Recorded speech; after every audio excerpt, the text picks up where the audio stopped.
Привет, я Маускрэк. Если ты кликнул на это видео, значит ты хочешь научиться строиться в Minecraft Bedrock. Верно? Так давай научим. Приятного просмотра. Первое, с чего мы начнем, это с настройки управления.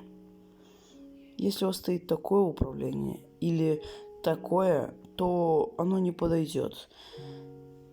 Лучше выберите вот такое управление, так как тут можно ставить непрозрачность и увеличивать размер.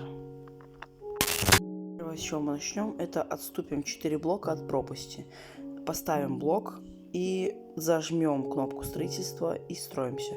Можно нажимать прыжок сразу. Это так будет намного быстрее.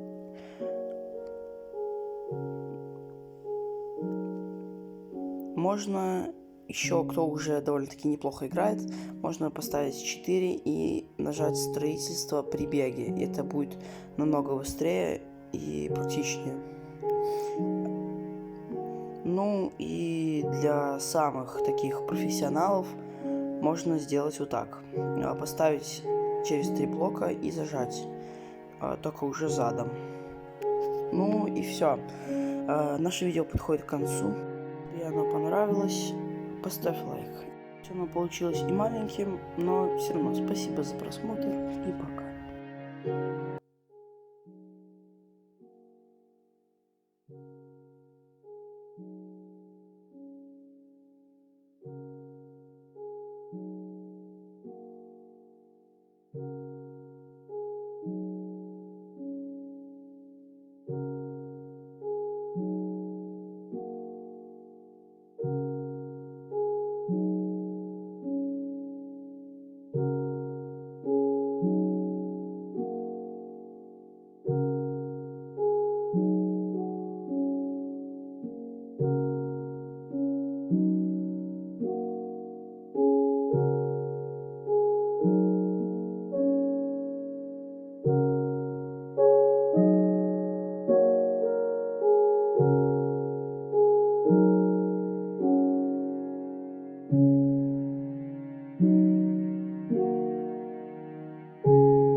Thank you.